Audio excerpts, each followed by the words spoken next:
Hello everyone, very good morning to all of you. उम्मीद करता हूँ आप सभी की स्टडी बेहतर चल रही होगी, आप सभी फिट एंड फाइन होंगे। आज के दिन की शुरुआत करेंगे 6 मई 2021 के इंपॉर्टेंट करंट अफेयर के साथ।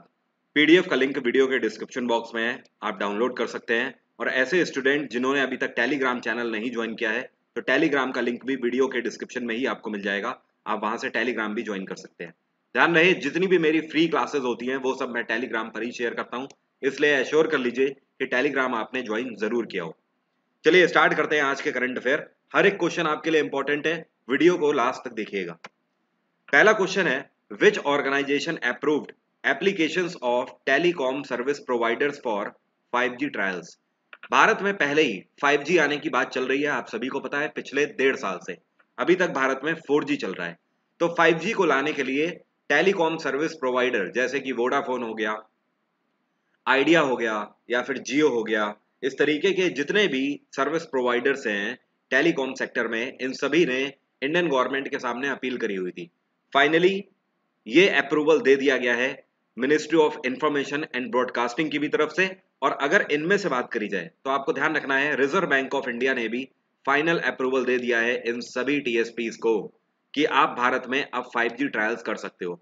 देखो, आरबीआई के रिकमेंडेशन की भी जरूरत यहाँ पर क्यों पड़ी? सरकार ने तो दिया ही दिया है अप्रूवल, वो तो ठीक है। बाद में आरबीआई के रिकमेंडेशन की जरूरत इसलिए पड़ी क्योंकि जब 5G ट्रायल्स होंगे तो आप जितने भी रियल टाइम ट्रांजेक्शन्स करते हो ना अपने मोबाइल से, मोबाइल एप्लीकेशंस के थ्रू, या फिर आप यूपीआई पेमेंट गेटवे यूज कर रहे हो, आप कोई भी यूज कर रहे हो, अल्टीमेटली आपका ट्रांजेक्शन 5G नेटवर्क के ऊपर ही जाएगा। इस वजह से आरबीआई ने उसके लिए अलग से नॉर्म्स बनाए हुए हैं। अब उन नॉर्म्स का पालन करना होगा। पहले तो 5G ट्रायल्स होंगे, ट्रायल्स में जो कंपनी निकल कर आएंगी उनकी सर्विसेज स्टार्ट होना शुरू हो जाएगी आपकी मार्केट में, ठीक है। बाकी आरबीआई की बात करें तो आरबीआई की स्थापना 1935 में करी गई है। 1934 एक्ट के तहत आरबीआई का हेडक्वार्टर है मुंबई, और आरबीआई के गवर्नर इस टाइम पे कौन है? शक्तिकांत दास। शक्तिकांत दास आरबीआई के 25वें गवर्नर हैं। ध्यान रहे, मैंने आपको कल के सेशन में बताया था आरबीआई के अभी हाल ही में नए डेप्यूटी गवर्नर अपॉइंट किए गए हैं। इनका नाम क्या है? इनका नाम है टी रविशंकर। क्या नाम है? टी रविशंकर। इन्होंने किसको सक्सीड किया? इन्होंने बीपी कानूनगो को सक्सीड किया। बीपी कानूनगो 2 अप्रैल को वो रिटायर हुए हैं, उनकी जगह पर नए deputy governor R T Ravishankar आए हुए। अगला क्वेश्चन है, अच्छा हाँ, एक चीज और ध्यान रखिएगा, आरबीआई के द्वारा जितनी भी भारत में टेलीकॉम सर्विस प्रोवाइडर्स कंपनी है उन सभी को अभी अप्रूवल दिया गया है। साथ में वोडाफोन को दिया गया है अप्रूवल, जो कि ब्रिटेन की है कंपनी। लेकिन जितनी भी चाइनीज कंपनीज हैं उन सबको इससे दूर रखा गया है। आरबीआई ने किसी भी चाइनीज कंपनी को अप्रूवल अभी तक नहीं दिया है। अगला क्वेश्चन है, ऑल इंडिया तृणमूल कांग्रेस, जिसको एआईटीसी बोलते हैं, इन्होंने अभी हाल ही में वेस्ट बंगाल में असेंबली इलेक्शंस में 2021 के कितनी सीटें जीती हैं? हम सभी को पता है पश्चिम बंगाल में अभी हाल ही में ममता बनर्जी की सरकार फिर से आ गई है, और ममता बनर्जी की ही पार्टी का नाम क्या है? All India Trinamool Congress. इसी को एआईटीसी के नाम से जाना जाता है। तो पश्चिम बंगाल में जो विधानसभा के इलेक्शंस ममता बनर्जी जीती हैं, इनकी पार्टी को कितनी सीटें प्राप्त हुई हैं? इनकी पार्टी को इस बार 213 सीटें प्राप्त हुई हैं। टोटल कितनी सीटें? 294 सीटों में से 213 सीटें प्राप्त हुई हैं। पूर्ण बहुमत मिला है इनकी पार्टी को। एक क्वेश्चन आपसे और कर सकता है, अभी जो हाल ही में वेस्ट बंगाल में इलेक्शन हुए हैं ये कितने फेज में हुए हैं? तो मैंने आपको पहले भी बताया हुआ है, ध्यान रखना है आपको। 8 फेज में इलेक्शन हुए हैं, 8 फेज में। इस पार्टी की स्थापना ममता बनर्जी के ही द्वारा करी गई थी, और कब करी गई थी? 1998 में। अगला क्वेश्चन है, which company has launched vaccine finder tool in India. अभी हाल ही में एक नया टूल लॉन्च किया है, सॉफ्टवेयर टूल। इनमें से कौन सी कंपनी ने, जिसका नाम है वैक्सीन फाइंडर टूल? इसको लॉन्च किया गया है फेसबुक के द्वारा। फेसबुक ने भारत सरकार के साथ एमओयू साइन किया और उसके बाद वैक्सीन फाइंडर टूल को भारत में लॉन्च किया है। अब ये टूल क्या काम करेगा? इसका मेन मकसद ये है कि आपके घर के आसपास, मतलब आपकी पर्टिकुलर लोकेशन के आसपास कोई भी वैक्सीनेट करने वाला अगर क्लिनिक है तो उसका पता आपको बताएगा ये वैक्सीन फाइंडर टूल। तभी इसका नाम से आपको पता लग रहा है वैक्सीन फाइंडर टूल। अगर आपको पता करना है आपके घर के आसपास कहां पर वैक्सीनेट किया जा रहा है कोविड पेशेंट्स को, तो आप इससे फाइंड आउट कर सकते हैं। फेसबुक की स्थापना करी गई थी साल 2004 में। गूगल की स्थापना 1998 में करी गई है। माइक्रोसॉफ्ट की स्थापना 1975 में, और ट्विटर की स्थापना 2006 में करी गई है। गूगल के सीईओ है सुंदर पिचाई, माइक्रोसॉफ्ट के हैं मार्क जुकरबर्ग, माफी चाहता हूँ, फेसबुक के हैं मार्क जुकरबर्ग, माइक्रोसॉफ्ट के हैं सत्य नाडेला, और ट्विटर के कौन है? Jack Dorsey, Jack Dorsey. अगला क्वेश्चन है, we have observe international fire fighters day on which date? अभी हाल ही में अंतरराष्ट्रीय फायर फाइटर्स दिवस हम लोगों ने कौन से दिन मनाया है? अग्निशमन दिवस हम लोगों ने कौन से दिन मनाया है? ये दिवस हर साल मनाया जाता है 4 मई को, तो परसों के दिन ये दिवस मनाया गया। ये दिवस पता है क्यों मनाया जाता है? पूरी दुनिया में ऐसे फायर फाइटर्स जो कि लोगों को बचाने के चक्कर में अपनी सैक्रिफाइस कर गए पूरी पूरी लाइफ, तो उनके लिए बेसिकली ये दिवस मनाया जाता है। उनको एक तरीके से ट्रिब्यूट है ये, जो कि हर साल दिया जाता है 4 मई को। अगला क्वेश्चन है, government of India has set how much lakh crore worth for road construction in next 2 year? Question का मतलब समझो आपसे क्या बोल रहा है। भारत सरकार के द्वारा अगले 2 साल में भारत में रोडों का निर्माण करने के लिए कितनी धनराशि का टारगेट लेकर चल रही है भारत सरकार? मतलब इतने पैसे का यूज अगले 2 सालों में भारत में रोडें बनाने में हो जाएगा। तो भारत सरकार टारगेट लेकर चल रही है 15 लाख करोड़ रुपए का। इतनी धनराशि अगले 2 साल में रोड कंस्ट्रक्शन में लग जानी चाहिए ministry of road and transport के आइडिया के हिसाब से। और ministry of road and transport किसके पास है? नितिन जयराम गडकरी के पास है। नितिन गडकरी का कहना है अगले 2 साल तक पर डे 40 किलोमीटर रोड बनेगी भारत में, चाहे वो किसी भी लोकेशन में बने। ये टारगेट लेकर चल रही है भारत सरकार। ध्यान रहे, आपको बता दूं इसमें एक इंटरेस्टिंग बात क्या है, मोस्ट इंपॉर्टेंट क्वेश्चन अंदर का आपको बता रहा हूं यहाँ पर, जो कि आपको ध्यान रखना है।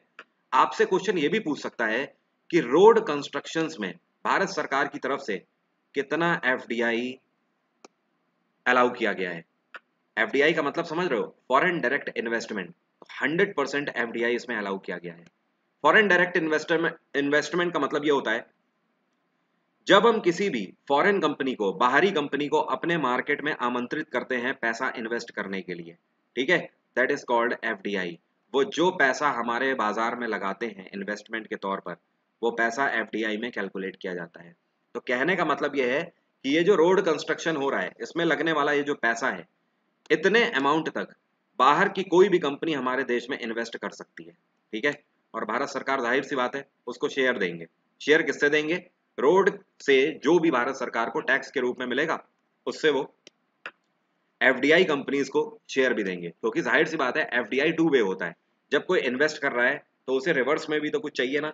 ओके, तो आपसे क्वेश्चन पूछ सकता है कितना एफडीआई अलाउड है रोड कंस्ट्रक्शन में? 100% एफडीआई अलाउड है। अगला क्वेश्चन है, RBI has imposed ₹3 crore penalty on which bank? Reserve bank of India के द्वारा अभी हाल ही में ये कौन सा बैंक है जिसके ऊपर 3 करोड़ रुपए की पेनाल्टी लगाई गई है? आरबीआई ने पेनाल्टी लगाई है आईसीआईसीआई बैंक के ऊपर। ये पेनाल्टी क्यों लगाई है? क्योंकि आईसीआईसीआई बैंक ने आरबीआई के सेक्शन 47A को वायलेट किया है और साथ में सेक्शन 46(4) को वायलेट किया है। अब ये सेक्शन 47A और 46(4) है क्या? इसका मतलब ये है कि कस्टमर्स के साथ किए गए एग्रीमेंट्स को आईसीआईसीआई बैंक पूरे तरीके से नहीं निभा पाया है। तो अल्टीमेटली कहने का मतलब ये है, ये जो 46(4) है ये कस्टमर्स के एग्रीमेंट को अगर आप नहीं निभा पाते हो तो उसका वायलेशन है, और अगर इसका वायलेशन हो रहा है तो जाहिर सी बात है आरबीआई के नॉर्म्स का वायलेशन हो रहा है। तो आरबीआई के नॉर्म्स के वायलेशन के लिए 47A है। तो अल्टीमेटली इन दोनों धाराओं के तहत आरबीआई के द्वारा 3 करोड़ रुपए की पेनाल्टी लगाई गई है आईसीआईसीआई बैंक के ऊपर। अल्टीमेटली आप ये बोल सकते हो आईसीआईसीआई बैंक ने आरबीआई के नॉर्म्स का वायलेशन किया है। आईसीआईसीआई बैंक की स्थापना कब करी गई थी? 1994 में। इसका हेडक्वार्टर है मुंबई और इस टाइम पे इसके सीईओ हैं संदीप बख्शी। एचडीएफसी बैंक की स्थापना भी 94 में करी गई थी। कोटक महिंद्रा बैंक की स्थापना 2003 में करी गई है। यस बैंक की स्थापना 2004 में करी गई है। यस बैंक का हेडक्वार्टर मुंबई है, एचडीएफसी का भी मुंबई है, कोटक महिंद्रा का भी मुंबई है। यस बैंक के सीईओ हैं प्रशांत कुमार। एचडीएफसी बैंक के हैं इस टाइम पे शशिधर जगदीशन और कोटक महिंद्रा बैंक के हैं उदय कोटक। कौन है? उदय कोटक। अगला क्वेश्चन है, which Indian organisation has signed MOU with Rolls Royce? जी हाँ, ध्यान रखिए ये वही रोल्स रॉयस है जिसकी आप लोग कारें देखते हो, ठीक है। ये वही कंपनी है जो कि कार बनाती है, दुनिया की बेस्ट लग्जरी कार्स बनाने के लिए कंपनी जानी जाती है। तो भारत की कौन सी ऑर्गेनाइजेशन है जिसने रोल्स रॉयस के साथ अभी एक पैक्ट साइन किया है? ये ऑर्गेनाइजेशन है हिंदुस्तान एरोनॉटिक्स लिमिटेड। अब एचएएल को ऐसी क्या जरूरत पड़ गई कि ये एचएएल, तो हमें पता है ना ये डिफेंस के लिए इक्विपमेंट बनाते हैं, एयरक्राफ्ट वगैरह बनाते हैं, तो इनको क्या जरूरत पड़ गई रोल्स रॉयस के साथ पैक्ट साइन करने के लिए? समझिए यहाँ पर रोल्स रॉयस आमतौर पर लोगों को पता है कि ये कार बनाते हैं, लेकिन रोल्स रॉयस की खास बात यह है कि दुनिया का सबसे ज्यादा powerful naval gas turbine engine, ये जो आपको दिख रहा है, ये भी रोल्स रॉयस के ही द्वारा बनाया जाता है। ब्रिटेन में जो ब्रिटेन की रानी जिस शिप से आती जाती हैं, उस शिप में रोल्स रॉयस का ही इंजन लगा हुआ है। बात आई समझ? इस इंजन की खास बात यह है कि आमतौर पर जो भी गैस टरबाइन इंजन होते हैं, पानी में एक डेप्थ में जाने के बाद, जैसे सबमरीन है आपकी, मान लीजिए पनडुब्बी है, पानी में एक डेप्थ में वो चली गई, तो उसके आगे लिमिट होती है, ठीक है। तो अभी तक की जितने भी बेस्ट इंजन हैं, उनके भी आगे की लिमिट रखता है रोल्स रॉयस का ये, जिसको नेवल गैस टरबाइन इंजन बोला जाता है। ये दुनिया का most powerful naval gas turbine engine है। तो ये इंजन इंडियन नेवी को चाहिए, इस वजह से हिंदुस्तान एरोनॉटिक्स लिमिटेड ने इनके साथ पैक्ट साइन किया है। अल्टीमेटली आप बोल सकते हो रोल्स रॉयस इंडियन नेवी के लिए ये इंजन बना कर देंगे। अब यहाँ पर हिंदुस्तान एरोनॉटिक्स लिमिटेड की अगर बात करें तो HAL का हेडक्वार्टर है बेंगलोर। इसकी स्थापना 1940 में करी गई थी और HAL के इस टाइम पे चेयरपर्सन कौन है? मोस्ट इंपॉर्टेंट क्वेश्चन, ध्यान रखिएगा, आर माधवन। क्या नाम है? आर माधवन। ये मूवी वाले आर माधवन इन्हें मत समझिएगा, ये अलग हैं, ओके। एंड अगर रोल्स रॉयस की बात करें तो इसका हेडक्वार्टर क्या है? ये कहाँ की कंपनी है? इसका हेडक्वार्टर है वेस्टहैम नेट। क्या बोलते हैं इसको? West Ham net. और वेस्टहैम नेट कहाँ पर पड़ता है? ये पड़ता है ब्रिटेन में, यूके की कंपनी है। रोल्स रॉयस की स्थापना 1904 में करी गई थी और रोल्स रॉयस के CEO इस टाइम पे कौन है? इनका नाम है टॉर्सन मुलर। टॉर्सन मुलर। उम्मीद करता हूं आप समझ गए होंगे क्यों रोल्स रॉयस के साथ पैक्ट साइन किया है हिंदुस्तान एरोनॉटिक्स लिमिटेड ने। अगला क्वेश्चन है, reserve bank of India has announced how much amount to tap liquidity. ये बहुत इंपॉर्टेंट क्वेश्चन है, स्पेशली बैंकिंग वाले स्टूडेंट्स के लिए जो कि IBPS देने वाले हैं, वो लोग इस क्वेश्चन को बहुत ध्यान से समझे। आपसे कह रहा है RBI के द्वारा अभी हाल ही में टैप लिक्विडिटी के रूप में कितनी धनराशि आवंटित करी गई है? RBI लिक्विडिटी के रूप में 50,000 करोड़ की धनराशि आवंटित कर चुका है। अब समझिए ये टैप लिक्विडिटी होती क्या है। लिक्विडिटी का मतलब हिंदी में होता है तरलता, उसी तरीके से इकोनॉमिक्स में भी तरलता का प्रावधान है। जब बाजार में पैसे की कमी पड़ने लगती है तो जो सेंट्रल बैंक होता है वो बाजार में पैसे की तरलता लाने के लिए, मतलब कहने का कि बाजार में जब पैसे की कमी होने लगी है तो बाजार में पैसा डाला जाएगा ना, तो ये पैसा डालना किसका काम होता है? सेंट्रल बैंक का काम होता है कंट्री के। तो RBI हमारा सेंट्रल बैंक है। RBI ने टैप लिक्विडिटी कितने की दी है? 50,000 करोड़ की। अब देखिए इतना आसान नहीं है कि आपको लग रहा है कि सीधे बाजार में पैसा डाल दिया जाएगा। RBI आके बाजार में पैसा उड़ा थोड़ी देगी ऐसे आके। RBI ये जो टैप लिक्विडिटी है ये किसको देती है? बैंक्स को देती है। मतलब कहने का ये एक तरीके से 50,000 करोड़ की धनराशि RBI ने अलग निकाल के रख दी है। इतने का लोन बैंक्स को प्रोवाइड किया जाएगा। अब वो कोई भी बैंक है, RBI से ले सकता है लोन इनमें से कुछ अमाउंट का, ओके। अब एक चीज समझिए, ये लोन कितने मैक्सिमम कितने टाइम तक के लिए बैंक ले सकते हैं? इस धनराशि से मैक्सिमम 3 साल तक के लिए ले सकते हैं इसको लोन, ठीक है। और कब तक ये फैसिलिटी दी जा रही है? ये फैसिलिटी है बैंकों के पास 31 मार्च 2022 तक, ठीक है। तो मार्केट को बेसिकली सपोर्ट करने के लिए, क्योंकि कोविड की वजह से मार्केट खराब चल रहा है, हर एक सेक्टर में आपको स्लो डाउन देखने को मिल रहा है, जिसकी वजह से ये टैप लिक्विडिटी अनाउंस करी गई है RBI की तरफ से। और ये कौन है? RBI के गवर्नर शक्तिकांत दास, 25वें गवर्नर है RBI के। अगला क्वेश्चन से पहले यहाँ पर अच्छा हाँ एक अनाउंसमेंट है आप सभी के लिए। देखिए हमेशा ध्यान रखिए, आप में से कई सारे स्टूडेंट्स को भी पता नहीं है, डेली सुबह 5 बजे स्टैटिक जीके की सीरीज आ रही है। ये रेशु मैम के द्वारा लॉन्च करी जाती है। रेशु मैम डेली आपको स्टैटिक जीके की सीरीज में स्टैटिक जीके के बेहतरीन क्वेश्चंस दे रही हैं। ध्यान रखिए उन सारे क्वेश्चंस को मैं रिव्यू करता हूँ, हर एक क्वेश्चन में इतनी डिटेल आपको मिल रही है, एक बार आप वीडियो जरूर देकर देखिए। ये स्पेशली मेहनत करी जा रही है तो आपके लिए करी जा रही है। बाद में ऐसा ना हो कि आपको अफसोस हो कि आपने बहुत अच्छी नॉलेज छोड़ दी है। आप एक बार सेशन को अटेंड करके देखिए, आपको खुद पता लग जाएगा कि उन 10 क्वेश्चन में कितना ज्यादा कंटेंट है आपके लिए। जो स्टूडेंट उसे देख रहे हैं, जाहिर सी बात है आई एम श्योर उनको बहुत ज्यादा बेनिफिट मिल रहा है। बहुत सारे स्टूडेंट्स के मुझे मेल भी आते हैं उसके लिए, स्पेशली सीरीज के लिए, कि सर ये सीरीज बंद नहीं होनी चाहिए। तो मैंने पहले भी बोला हुआ है ये सीरीज बंद नहीं होगी। इस सीरीज को अगर आप नहीं देख रहे हो तो ध्यान रखिए सुबह 5 बजे ये सीरीज आती है, अब से आप इसे देखना स्टार्ट कर सकते हो। एक चीज और ध्यान रखिए, बैक टू बैक 4 दिन की स्पेशल क्लास में ले रहा था फ्री ऑफ कॉस्ट। आज है 6 मई, मतलब आखिरी दिन है।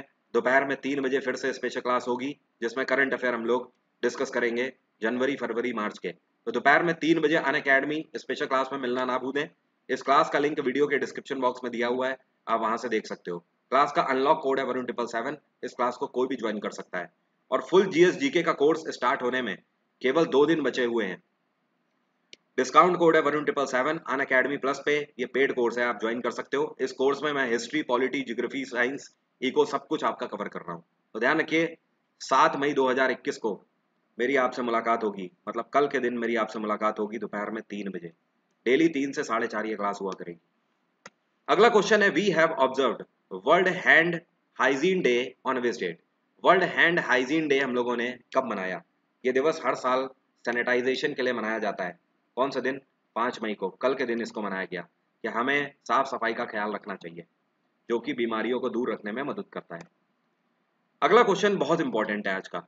Ministry of information and broadcasting has introduced which new annual award recently. अभी हाल ही में मिनिस्ट्री ऑफ इंफॉर्मेशन और ब्रॉडकास्टिंग के द्वारा एक नया एनुअल अवार्ड लॉन्च किया गया है। अब से हर साल ये अवार्ड दिया जाएगा, इससे पहले नहीं दिया जाता था। ये अवार्ड कौन सा है? तो जो नया अवार्ड लॉन्च किया गया है इसका नाम है सत्यजीत रे लाइफ टाइम अचीवमेंट अवार्ड। ये सत्यजीत रे के ऊपर लॉन्च किया गया है ये अवार्ड। सत्यजीत रे कौन थे? ये इंडियन फिल्म डायरेक्टर थे। इनका जन्म हुआ था कब? 1921 में, और इनका देहांत हुआ 1992 में। सत्यजीत रे के बारे में जितना ही कहा जाए उतना कम है। इंडियन सिनेमा को एक अलग ऊंचाई पर ले जाने का योगदान इनको दिया जाता है हमेशा।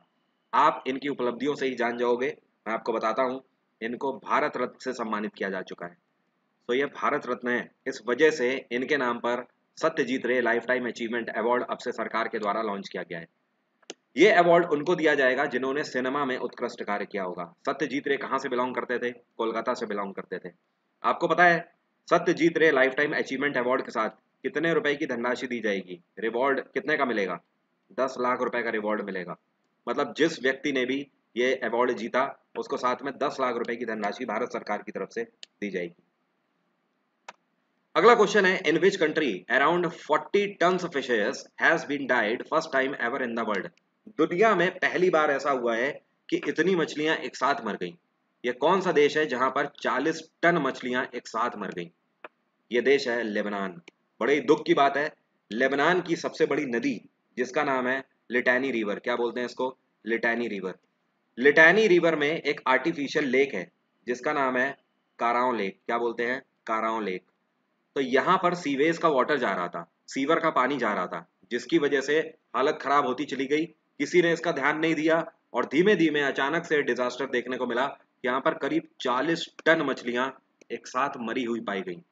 तो यहाँ पर इस टाइम पर जल्दी जल्दी इस सारी चीजों को क्लियर करने की कोशिश करी जा रही है, इससे पहले कि यहाँ पर महामारी फैल जाए। बहुत बुरी स्थिति हो रखी है यहाँ पर। लेबनान की कैपिटल है बेरूत, और लेबनान में इस टाइम पे प्रधानमंत्री कौन है? ये अभी 2020 में ही, पिछले साल ही नए प्रधानमंत्री बने हैं। इनका नाम है साद अल हरीरी। क्या नाम है? साद अल हरीरी। इसराइल की कैपिटल है जेरूसलम। इसराइल में बेंजामिन नेतान्याहू की सरकार है। ब्राजील की कैपिटल है ब्राजीलिया, यहाँ पर जैल बोल्सोनारो की सरकार है। और चाइना में शी जिनपिंग की सरकार है, कैपिटल है बीजिंग। अगला क्वेश्चन है, we have observed world tuna day on which date. World tuna day हर साल कौन से दिन मनाते हैं? ये दिवस हर साल 2 मई को मनाया जाता है। टूना एक मछली की प्रजाति है। दुनिया में सबसे ज्यादा कंज्यूम करी जाने वाली मछली यही है। मतलब अगर पूरी दुनिया में बोला जाए सबसे ज्यादा मछली की डिमांड कौन सी मछली की प्रजाति की है, तो ये टूना फिश ही है, जिसकी डिमांड पूरी दुनिया में सबसे ज्यादा रहती है। और इसके प्रोडक्शन को बढ़ावा देने के लिए हर साल 2 मई को ये दिवस मनाया जाता है। अगला question, again most important question. Question है, which Indian sports person has become the brand ambassador of international Olympics committees believe in sports campaign. आपसे कह रहा है इंटरनेशनल ओलंपिक्स कमेटी के द्वारा एक कैंपेन चलाया जा रहा है जिसका नाम है बिलीव इन स्पोर्ट्स कैंपेन। इस कैंपेन में किस भारतीय स्पोर्ट्स पर्सन को ब्रांड एम्बेसडर नियुक्त किया गया है? इसकी ब्रांड एम्बेसडर बनी है पीवी सिंधु। पीवी सिंधु एक बैडमिंटन प्लेयर है। आपको पता है पीवी सिंधु के साथ एक और खिलाड़ी है जो कि इसकी ब्रांड एम्बेसडर बनी है। इनका नाम भी आपको ध्यान रखना है। इनका नाम है मिशेल ली। क्या नाम है? मिशेल ली। मिशेल ली भी बैडमिंटन प्लेयर है। कहाँ से बिलोंग करती है मिशेल?